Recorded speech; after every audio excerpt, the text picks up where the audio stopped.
Good morning. Good morning, coffee moaners, podcast listeners. Hello. If you want to have a look at us, you won't believe it. We've still got our Christmas tree up. So you can go to YouTube and watch us if you want. It's a provocation, and it seems to work. It's bizarre, isn't it? That a Christmas tree still being up causes such It's funny, isn't it? argy-bargy. Argy-bargy. Do you love that phrase? Argy-bargy. It is. Has there been a bit of argy-bargy again? That's what we now used to say. Have you been in some argy-bargy? Where does argy-bargy come from? I don't know. It's probably wrong, isn't it? It's probably got some derivation. It's probably got some dreadful. It's probably, I don't know. I have to say, I'm falling a bit in love with myself this morning. Falling in love with yourself? Yeah. You know why? Because I've got all my makeup on from last night. Look what a good makeup artist can do. Right? I have now got a brow, because usually my eyes are like this, right? You would think I've had something done. That is brilliant eye makeup. Well, I have to say, I'm going to use a word. Okay. Smoky. Smoky. Is it smoky? I don't think I have ever sat in a makeup room in any TV studio, film studio, anything without a guest coming in and saying, could I just have a smoky eye? Everybody wants a smoky eye. I once said it, and someone tried to ignite my eye with a fucking cigarette lighter. We have to get one of my friends, a makeup artist, to do on YouTube here how to do a smoky eye. Fuck smoky How eyes. to do an eye lift with makeup. Just stop swearing. You've got that smoky aroma to your eyes and about you that looks like you've had kind of a sort of productive night. Well, we did. We went to a premiere of oh my God. What an incredible night last night. Now, you know me. All of Us Strangers is the name of the You film. know me. We hate red carpet events, and I never want to go to them.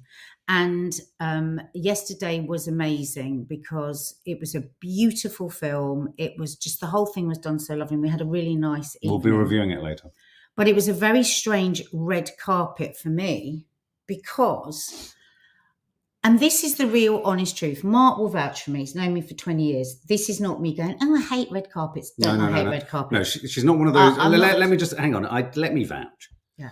This isn't one of those pseudo-celeb-y kind of, I hate red carpets, but really they love it. Love them. This isn't also a sort of feigned kind of pretend counterintuitive, non-egotistical stab at being a sort of celeb who's a bit different to other celebs and is therefore somehow better. Not at all. There is no judgment here from you about anyone else who likes it. I absolutely love people that can do the red carpet, and it is a sight to see. It's a skill. It's something you can either do or you can't. I found once that I can. And in the movie business and in the TV, it's part of business, you know. So it's just like if somebody went to a work dinner or something. Some people love them, other people don't. So I'm the person that even if I've been made up, tarted up to look, to look really lovely, in my core, I am like, oh my God, I hate it, right? So I'm always like, get to the end of the red carpet as fast as you can.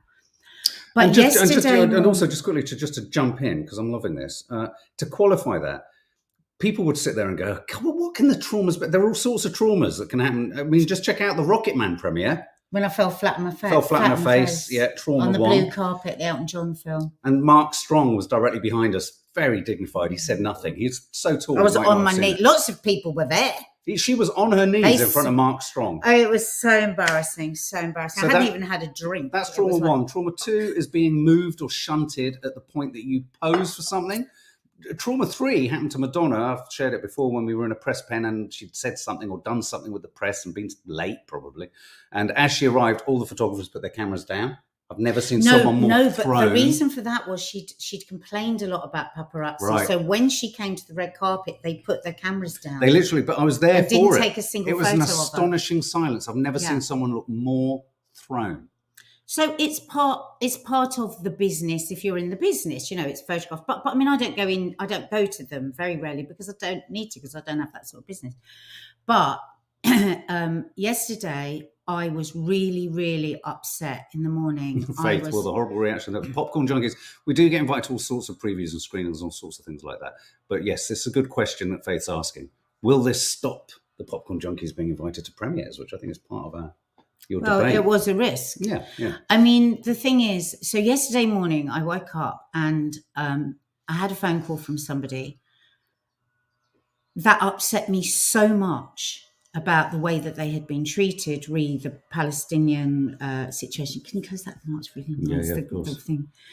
And Mark came in, and I was just pacing with and also all this new stuff that I've been finding out about no antenatal care for any women in Gaza who are pregnant. So it's absolutely terrifying in a whole other ways if they haven't got enough terror. And so I was just beside myself, and I was wanting to rant and rave, and I was saying, I want to do this, I want to do that. And he said, and then I stopped myself, because I have to remember that not everybody's engaged, and a lot of people don't care because they don't even know what's going on out there. And for me to just do some rant, what does that do? So just calmed myself down and thought, what can we do to just start a wider conversation? Because quite rightly, my father is Arabic, so I have a connection. Our children are part Arabic. We have a connection. But if you have no connection and you're not looking for what's really going on, and you're only looking at the mainstream media, which are not touching with a barge pole the actual horror of what is going on. Thank God for South Africa. Thank God for you. So then Mark said, okay, well, listen, why we're going to the premiere today. Why don't you do something, say something there, because usually you do interviews and stuff. So then we came up with the idea that we'd just do this, just really peaceful ceasefire.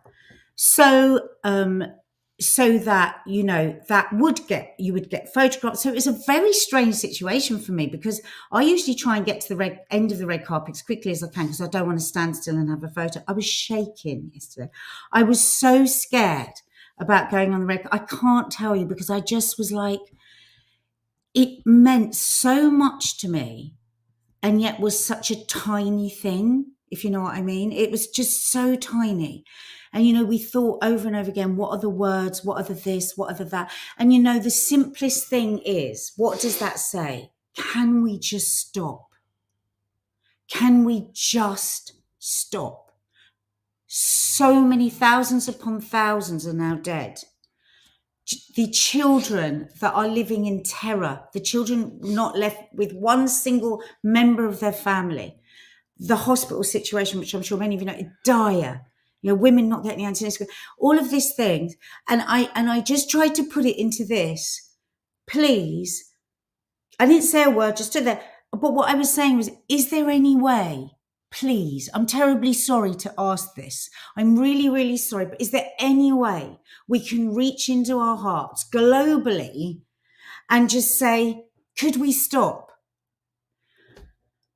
And I just so wanted to get a photograph of that. And I wanted that to get into the papers, which I have never done that in my life before. So it was really weird. So then, of course, it did become a headline. Well, not of course. Actually, I was really worried that it wouldn't at all. And I'd have stood there feeling like an absolute, I don't know what, target for nothing. But then it was. And I said to Mark, I feel so stupid that I can continue to be shocked that a humanitarian request that could we possibly just stop this madness? How many billions, even if you don't care about the humans, how many billions of your pounds and dollars and euros are being spent on this? And how many billions is it going to cost to clear it up? Even if you don't think about the people, the human beings, what about thinking about that? And the headline said, what did it say? The headline says, Nadia Sawalha makes Israel Hamas political statement, right? what are they trying to say when they say that subliminally? What are they saying? Because obviously if they say it directly, then they can be sued.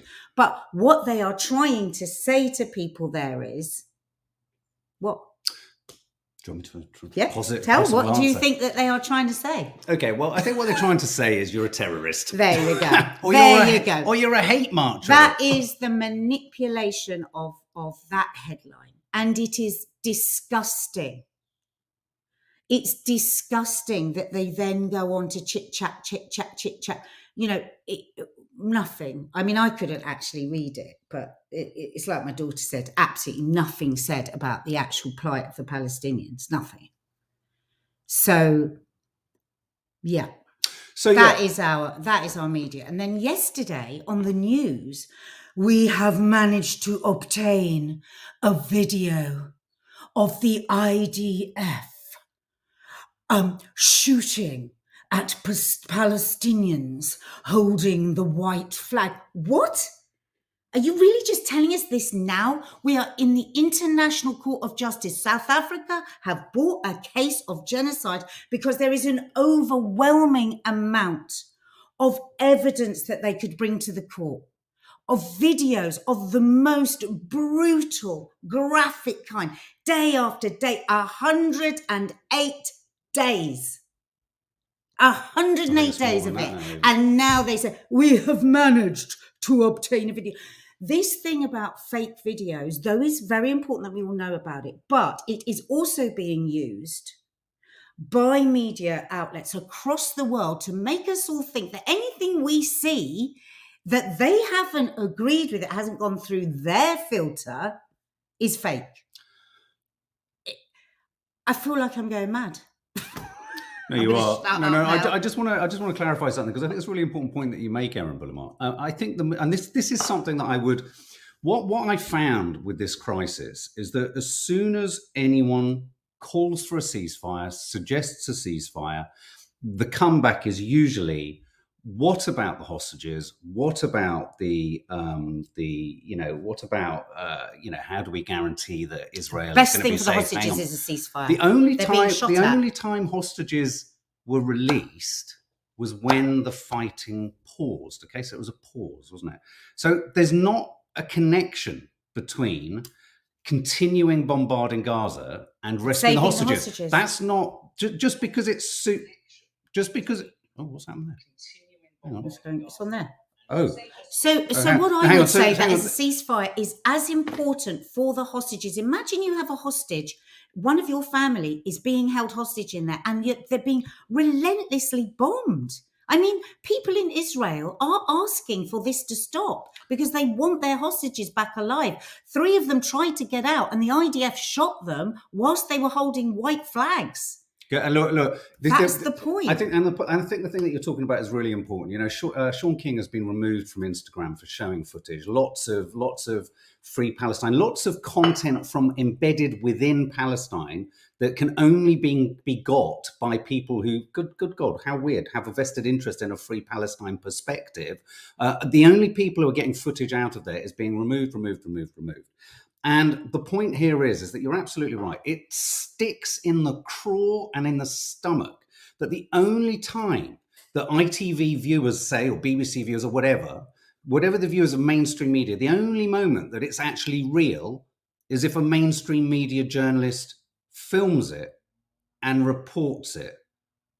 How have we got to this situation? Because what that is telling us quite clearly is, unless the mainstream media film it, they can't get in there to film it. So that's why this is so unusual. Because Israel has disallowed any journalist to be in there. Yeah.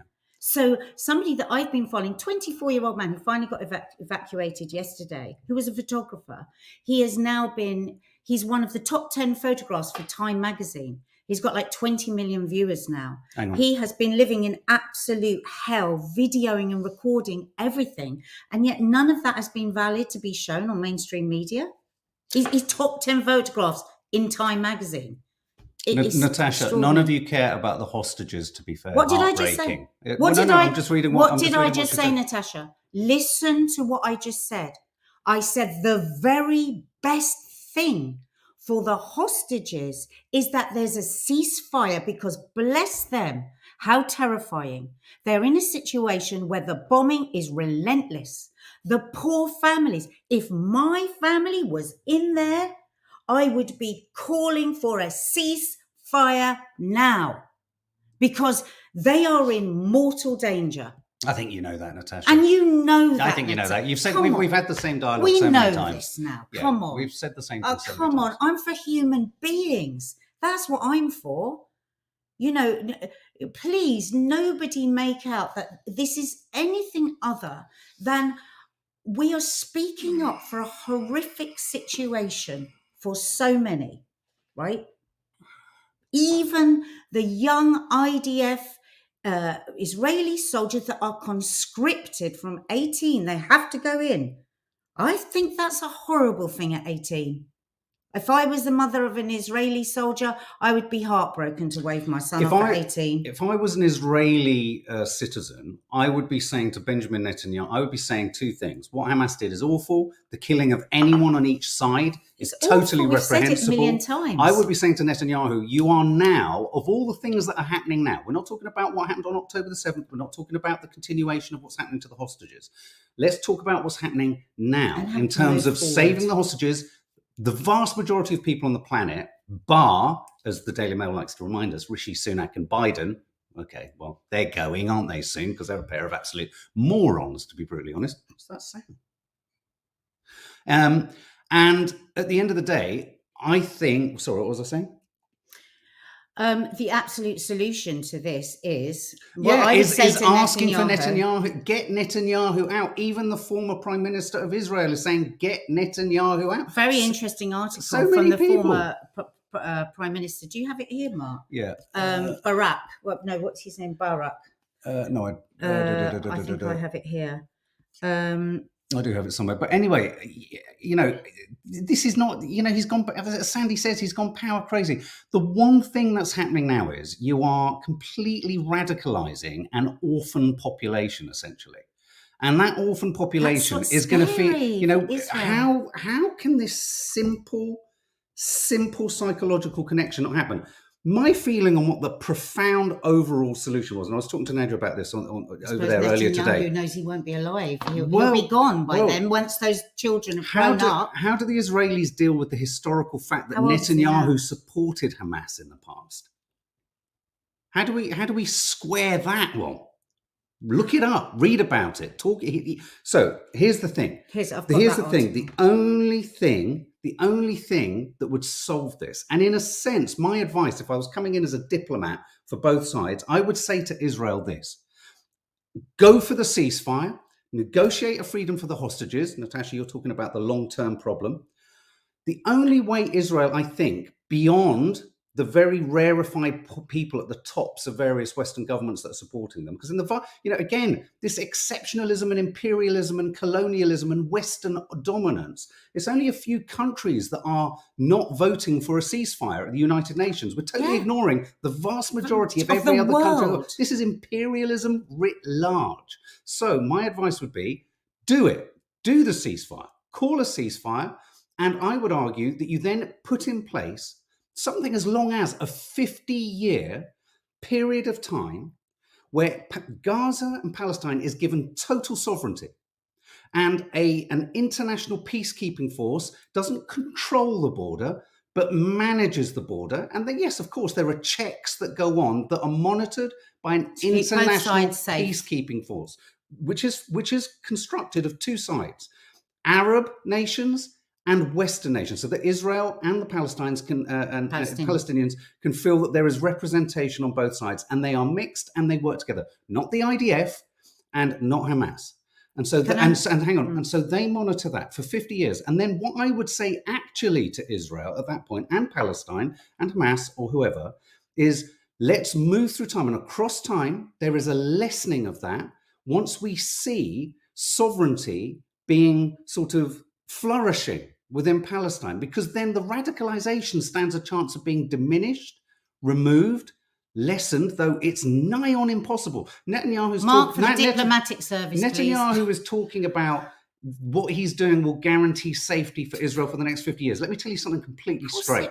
What he's doing is guaranteeing a lack of safety and an anti-Israel stance around the globe. Not anti-Semitic, anti-Israel government. This is really important. It's a real problem for the PR of Israel. This is like when Americans who didn't vote for Trump were like, "Oh, you all think we support Trump. We don't support Trump." And then and here's the killer point, Natasha and anyone else. Here's the killer point in this diplomatic push with Israel. This is what I would then say. If, in doing that, giving them sovereign control, having an international peacekeeping force, having a gradation of lessening that force across time as a reward, it's not controlling them, it's supervising. So they have sovereignty. They can build, they can develop, they can exploit their gas reserves. Palestine. That's the tricky, sticky bit. If you then lessen that control to maybe there'll always be some kind of monitoring of an international peace force. If Hamas were to attack in that time, Israel, we don't talk about what the response would be, but Israel would be able to occupy the moral higher ground more clearly and more cleanly. And I think this is the problem here.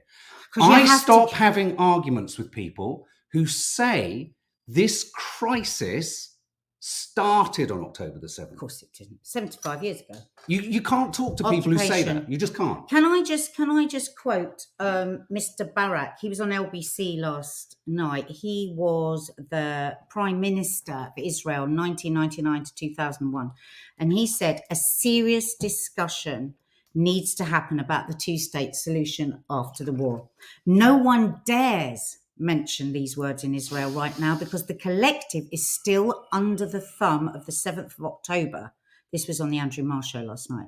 But it's clear to all other leaders except from Netanyahu that this is the deal. By avoiding it, he is making the situation worse. And he also says that if October the 7th had happened in the UK, the Prime Minister would have had to have resigned the next day. Well, that's very interesting, isn't it? Because Netanyahu, and here you say once the war is finished, but Netanyahu yesterday he's not planning on finishing. He's just going to keep going, isn't he? And I wonder if attached to that is what is going to happen to me at the end of it. Could it be? Could it be? Could it be why that it serves him to keep this going and going and going? Meanwhile, thousands upon thousands upon thousands upon thousands of people are being killed, maimed, orphaned. And I think Natasha, this is a tricky situation. No, because you're accusing everyone here of mocking you. No, we're not. No. She's accusing. You're accusing everyone else in the chat. I don't want to have to do this, but if you accuse people of things in the chat, either way, we're going to have to kind of do a timeout or something like that because it's getting too hot. No one is saying that. We're trying to have Natasha, like a grown-up conversation. Come on. We love this community and we love to have different opinions, but we know that we are all trying to understand, and that is so important. We always are trying to understand the Israelis themselves, how hard this is for them, But so many Israelis also, talking about the governments here that are serving themselves. And the Palestinians are some of the poorest people on the planet, right? Just take this one fact. Okay, imagine anybody here that's been pregnant. Okay, I'm just going to talk to people that have been pregnant. And you have zero antenatal care through your pregnancy. And then you have no idea where you're going to give birth. And then if you bleed, you're going to die. Is that enough? Because that's thousands of women. So we're taking out all the possibilities. Imagine that's the newborn baby that's going to be born. Can we then just crystallize that we are working in an emergency situation and as much for the hostages as well? I see it as an emergency situation. I always say, don't I? Right from October the 7th, I've said, God, imagine if your child was just taken off. Like we've always said that. I feel a state of panic for everybody living under this terror, right? And so that's where we start and where we finish here from a humanitarian point of view. What is happening here, and what this story speaks to, and Nadia holding up her hands and saying ceasefire, it speaks to the fact that this culture we live in, the mainstream culture we live in, sadly, has entirely weaponized a word that I find the most unfathomable development, that you can turn the word ceasefire into something that is somehow suggestive of wanting violence or wanting something awful to happen to any group of people. When people, in calling for a ceasefire, no one is suggesting that a ceasefire is the final step, i.e. call a ceasefire, then we'll go back to normal and Israel gets attacked again. Absolutely not. Can we just stop killing innocent people and have a bloody decent discussion? A ceasefire has to be the starting point. You've got no idea how much of your money is being spent on this. A ceasefire has to be the starting point. Yeah. And what I don't understand is that whenever it's suggested, there seems to be a question like, what about this? What about that? Look, we have made no secret of the fact, well, it's not even secret, culturally and socially and in terms of media and everything else, there are very few people actually talking about it from just the Palestinian perspective, as in, what is the way forward? We've heard an awful lot, and we should continue to hear about the hostages, but it's a curious situation where so many Jewish people and Israeli people believe that a ceasefire is also the solution. So that doesn't seem to kind of go in step with. But also, whenever I say anything for the Palestinians, I get so much hate. I get people demanding that I talk about the Israeli situation. And yet, if I asked one of those people, just one of those people, to say something about the Palestinian situation, the dire situation that they're living in, well, I would be attacked all over again. And yet, me, as a British Arab, I'm supposed to say it every single time I speak. Do you think that's fair? I don't. So there we go. Yeah, we'll move on. Well, this is only going to get a whole heap worse if Donald Trump gets in. Yes. No, can we have something a bit fun in between? Yeah, let's not talk about being conscripted to fight Russia. Let's not go. Let's talk about something completely at the opposite end of the spectrum. Let's talk about Barbie.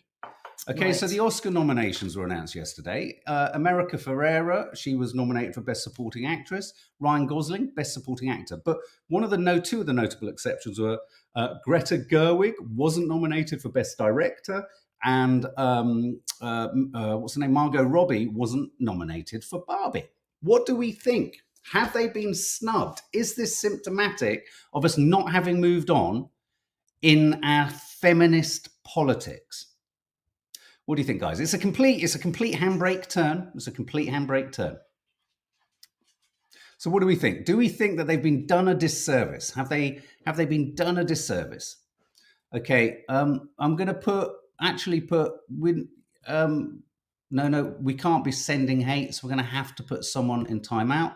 I've put Hanny in timeout. Sorry, Hanny. We can't be encouraging anything like that, I'm afraid. Sorry. So yeah. Thank you for the people that are just continue saying we're just having a discussion because we are. Yeah. This is the problem with the world. People can't discuss anymore. So just stay.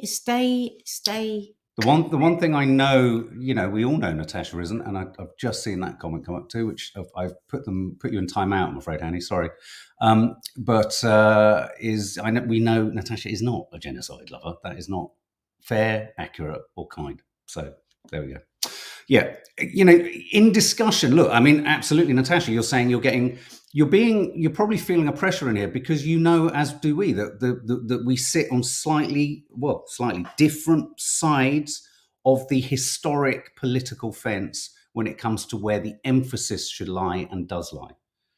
But that was too much. I think probably also as well, because people, if somebody says nobody's got any sympathy with the hostages, when in the mainstream media, we only hear about the hostages. I mean, the day before yesterday, 21 IDF soldiers were killed, soldiers in the army, and it made the news right across the board.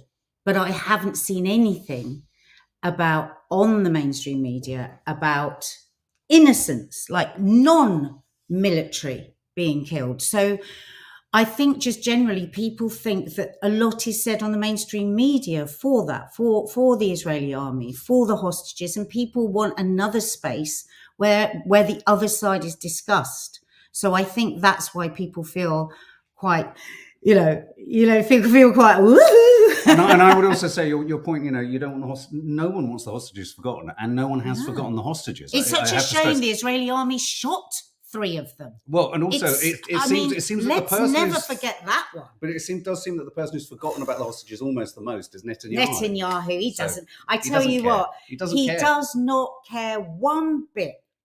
He doesn't even pretend to, really, does he? Let's face it, he doesn't. How could you carry on doing what you're doing if you cared about getting hostages? No, absolutely.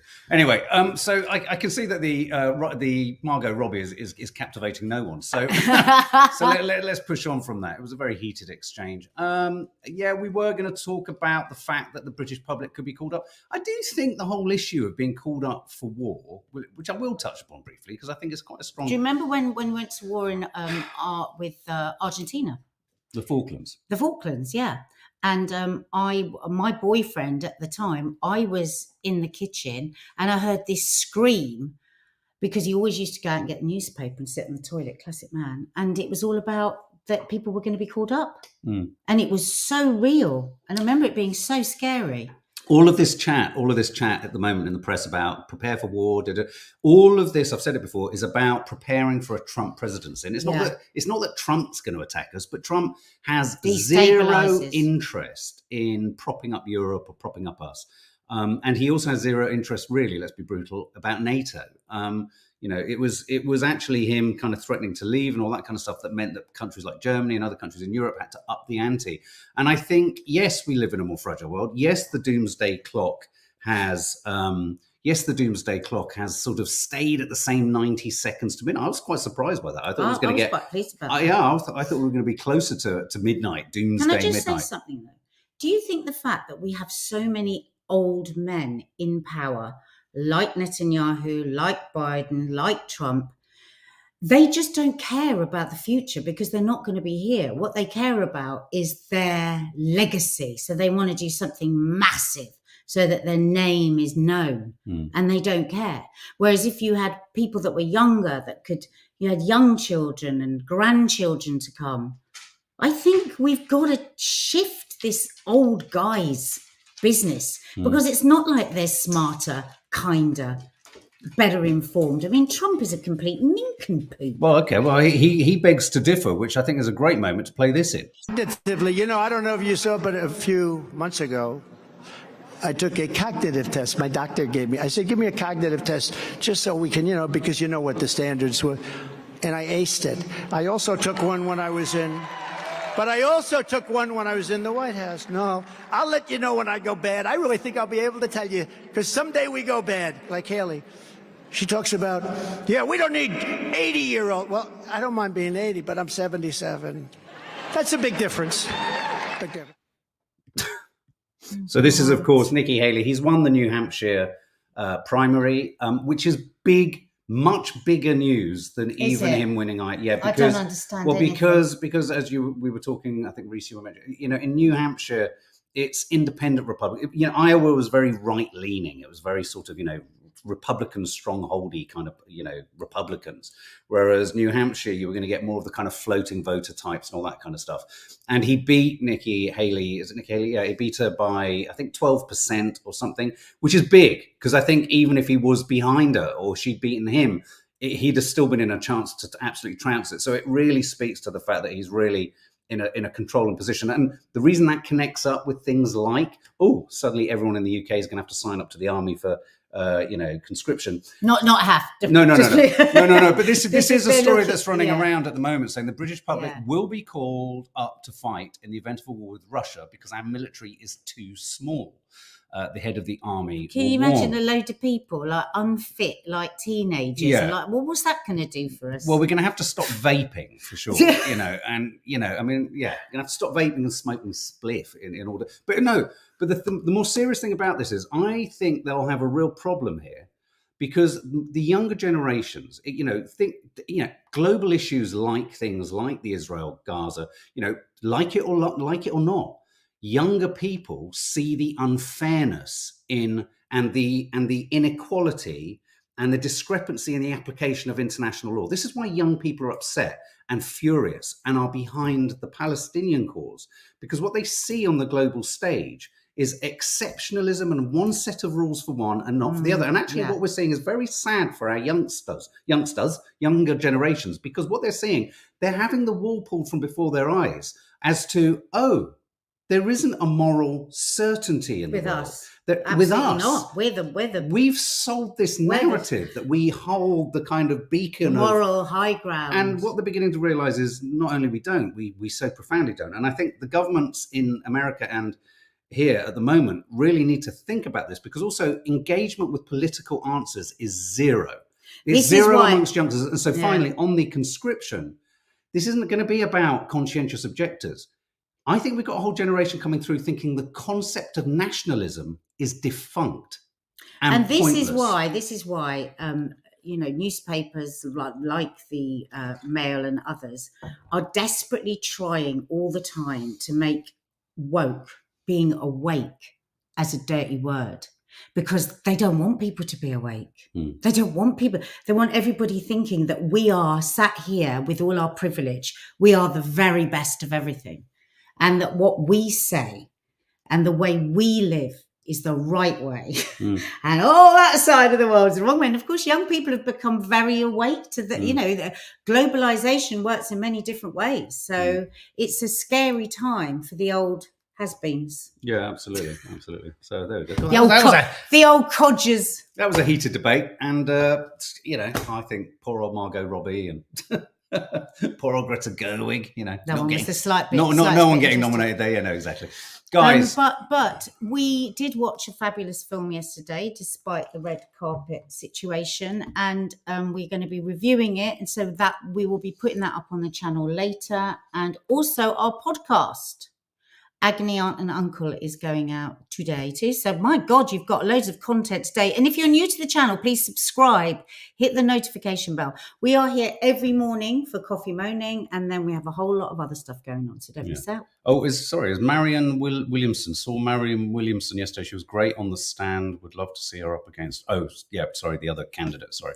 Okay, guys, absolutely. Have a lovely day. And as Nadia says, all sorts of content.